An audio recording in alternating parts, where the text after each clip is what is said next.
comme on peut le voir sur TradingView, donc le graphique actuellement à jour, donc le marché est actuellement ouvert. Donc ça, c'est la position qui a été prise, comme on peut le voir tout simplement. Ok, donc là on voit que le marché, il est venu atteindre la zone de sortie numéro 3, il s'est fait rejeter. Donc voilà, donc pour nous le trade, il a été validé. Donc on est sorti avec un ratio de 3,07%. C'est très bien pour un début de mois de mars. C'est excellent.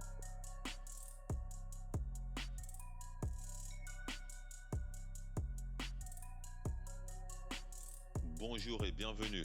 Donc aujourd'hui, je veux vous montrer un trade complet sur le CAD-JPY en 1 heure que j'ai partagé sur mon Discord privé. Ok, donc du signal initial au trade management jusqu'à la validation finale du take profit. Ce n'est pas une vidéo pour montrer un gain, c'est une vidéo pour montrer une gestion professionnelle du risque management. Donc on commence.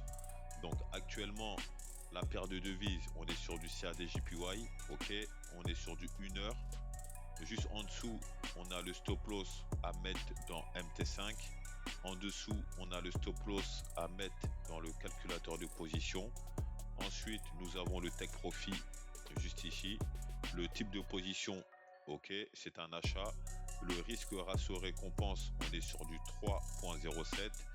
Et on a aussi la gestion du capital. Donc, comme on peut le voir ici, la gestion du capital n'est pas une option, mais une obligation. Très important. Ok. Donc, risque recommandé par position 1%. Ok. Juste ensuite, on sécurise la position après 1% de profit. Juste en dessous, on a le disclaimer, comme on peut le voir. Donc, actuellement, nous sommes sur CAD-JPY, donc le dollar canadien contre le yen japonais. On est sur un graphique de 1 heure, ce qui veut dire que chaque bougie équivaut à 1 heure. Ok, donc comme on peut le voir ici, j'ai ma tendance baissière. Ok, on a des points hauts de plus en plus bas. Ok, tout simplement, et on a des points bas de plus en plus bas. La théorie de dos. Ensuite, ici, j'ai mon support. Juste au-dessus, j'ai ma zone de prix. Ok, ensuite, ma zone de sortie numéro 1. Je l'ai configuré au niveau des 113.244. Ma zone de sortie numéro 2 au niveau des 113.997. Et ma zone de sortie numéro 3 au niveau des 115.219. Tout simplement. Ok. Donc, comment je suis rentré en position sur cette opportunité-là? Donc, comme on peut le voir ici, le marché, il est venu tester ma zone de prix, donc ma résistance. Comme on peut le voir ici, on a deux bougies d'indécision suivies d'une grosse englobante. Ok, donc moi je suis rentré en position ici sur l'englobante. Le stop loss, je l'ai mis au niveau du dernier plus bas, tout simplement, et mon take profit, je l'ai mis au plus haut. Comme on peut le voir, on est sur un RR de 3,07. Ok, donc ensuite le trade management, comme on peut le voir ici, quelques jours plus tard. Donc, pour ceux qui sont actuellement dans le trade, on est toujours sur CAD-JPY. Déplacer le stop loss au niveau des 112.667. Donc là, le trade, il a été sécurisé à break-even, comme on peut le voir sur le graphique. Donc, on est rentré en position ici. On voit que le marché, il est venu retracer au niveau du support. Ok. Et ensuite, impulsion haussière, il est venu tester la zone de prix, retracement et grosse impulsion haussière. Donc là, on est venu atteindre la zone de sortie numéro 1. Donc à ce moment-là, j'ai déplacé mon stop loss à break-even au niveau des 112.667. Ok. Donc à partir de là, mon capital, il est protégé. Je ne risque plus rien. Ok. Ensuite, on passe à la gestion progressive du trade. Quelques jours plus tard, comme on peut le voir, le 24 février, trade management.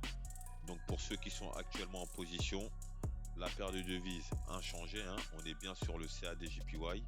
Donc déplacer le stop loss au niveau des 113.289. Donc comme on peut le voir ici, le marché, il est venu évoluer progressivement. Ok. Donc là, on voit qu'il est venu retracer au niveau du support, suivi d'une grosse impulsion haussière. Donc moi, ce que j'ai fait, c'est que j'ai déplacé mon stop loss au niveau des 113.289. Donc juste au niveau de la zone de prix numéro 1. Ok. Donc quelques jours plus tard, comme on peut le voir ici, donc trade management, la paire de devises elle est inchangée, le stop loss je l'ai déplacé au niveau des 113.748. Voilà, donc l'évolution du marché. Donc je suis rentré en position ici, donc l'évolution du marché, hop hop, le stop loss je l'ai déplacé une première fois ici, une deuxième fois ici et une troisième fois ici. Donc là on voit l'évolution du marché, ok. Et ensuite pour terminer, comme on peut le voir, le marché il est venu atteindre son take profit.